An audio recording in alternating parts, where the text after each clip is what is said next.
And I'm live again. I thought I'd just go live as I just finished my last class for the night with VIPKid, and I'm here just kind of rambling, doing my feedback to the parents. I had 4 classes tonight, and I was able to do 2 of the feedbacks between classes because they were very, very simple classes. And also, I use Feedback Panda, so I prepare like a general feedback for my students before I actually start the classes for the evening. So that's why I was able to do that. But then you have some of your more complex students that I don't think Feedback Panda can even provide accurate feedback. So I usually go in and keep the general stuff, and then I go back and add some more. Right now I'm doing my tips for the next teacher. Talking about the student did well, he fully participated, but he also he struggled to remember to use full sentences while speaking. That's something that they encourage. And something that's encouraged when you're teaching a language in ESL is to encourage the student to, unless they're like level 1 and they're just learning words, they're encouraged to use sentences the best they can, even if it's like a 3-word sentence. If I ask them a question, they shouldn't just provide a 1-word response. They should, yes, I do, no, I don't. And that'll suffice because they're using a full sentence.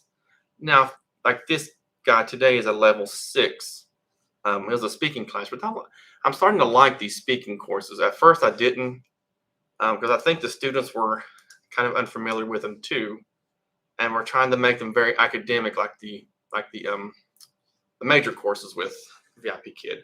It's very, very academic, and so I think they were kind of confused too, and they were in that mindset of phonics and reading comprehension and math and yada yada yada. But the speaking courses are just about a general topic. Like today's was about dream catchers. And so the student he knew about dream catchers. He'd seen them before on TV. He'd heard about them. He was able to tell me that the Native Americans are the ones who use them. And so he had heard of them.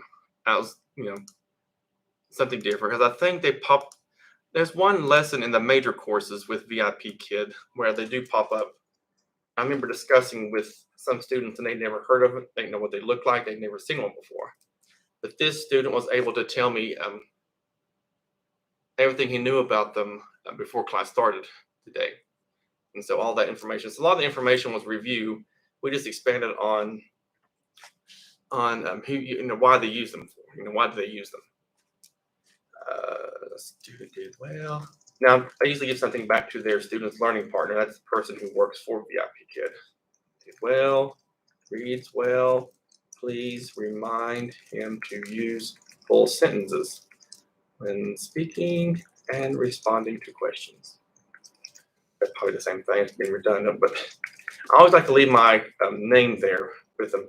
And I always leave my Wechat name with the LP as well. I've had a few learning partners that work for VIPKid who have added me on Wechat. Jason. Oops. I like that because they'll post things on. If you don't know what Wechat is, it's like their social media, mainly used in China. It's a social media app used all over the world, but it is mostly used in China. They don't have, unless you're using like a VPN, they don't use Facebook, YouTube, or Instagram, anything like that, or Twitter. I think some of mine say they use Twitter and Instagram, but it's a VPN, and they only use it to read it. They really don't add anything to it. So I guess they don't want to get caught, so they just use it for looking at other people's pictures and keeping up to date with what's going on all over the world. And so, back to this. Yeah, I like seeing the learning partners, people who work for VIPKid. I'm always interested in seeing what they post because it's always keeps you on top of where VIPKid is at the moment. And I'm not looking at the chat right now, so I doubt anyone's here at 10:30. And you're able to see, this, and I've seen where they've started advertising new courses, not recently. They started advertising new courses, and I'm like, oh, what's that? Then like a month later or a few weeks later, we'll sit on our end of being able to certify for those particular course with VIPKid.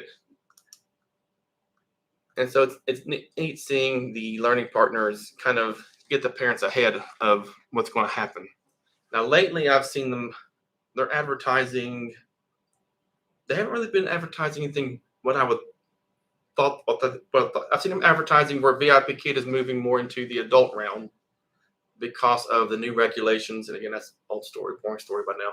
New regulations preventing children in China from having foreign teachers. But adults can still have them. Adults can have foreign teachers. And so I see that VIPKid is moving that direction and that they're going to start selling those soon. I think only a select group of teachers were offered a chance of certifying that. I wasn't one of those select teachers, obviously. But I'm looking over this. Practice.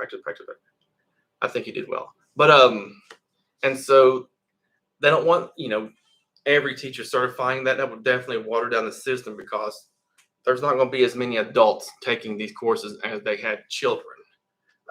The children are there because it's helping them get a leg up in studying for the exams they have to take to move to middle school, to move to high school, to go to university. Adults are already out there and are mainly using it to, I would guess, and I'm just talking out behind him now, they're using it so they can communicate better with family maybe, or their jobs requiring it. And so they're using, they're just wanting to learn, more English. So, and there's other adult programs out there that have that same kind of system. So VIPKid is jumping into that realm. They're keeping their company afloat, but a lot of us may not stay afloat with them. So, but I plan on keeping my contract. I'll still renew. I saw in one of the announcements in earlier August where they'll still, was it an announcement or somebody posted? I can't remember. They're still going to allow us to keep our contract. So I think every 6 months I'll still do my contract, but it doesn't hurt to keep that there and check in every so often. I'm not for sure how much longer we're going to have kids with VIPKid. Again, people keep saying all the way to February and April. If it goes that long, great. We're getting into September, and when China makes a law or policy or anything like that, they're pretty serious about it. So I don't see them being lax and being just, it's the policy of just abide by it when you can't. No, they're pretty adamant about when they make decisions, and that people stick to them. So, alrighty, I'm gonna finish this last bit of feedback. I only have one more to do. And do you like my teacher Jason? I have I use ManyCam, and so I'm not for sure how it looks like on YouTube right now, but it probably looks reversed on your side of it. I'm not for sure. I'll see in the playback if it's reversed looking. But on my end, it actually looks where it should be. And when the students see it, it looks the right direction. I think I have to wait and see the playback what it looks like, because on my end, on the recording, it looks like it's mirrored like that. So maybe I could do this. I'll do this and flip it and see if, that doesn't do anything to the ManyCam. It just does something. Good job, Jason. In case it is back, that would bother me. But anyway, I'm at the end of this anyway. So, alrighty. I know no one comes to these yet. I'm just starting out on YouTube, but once I get an actual jive of a theme of what I need to work on, maybe these lives will mean more and people will come to them. But alrighty, good night.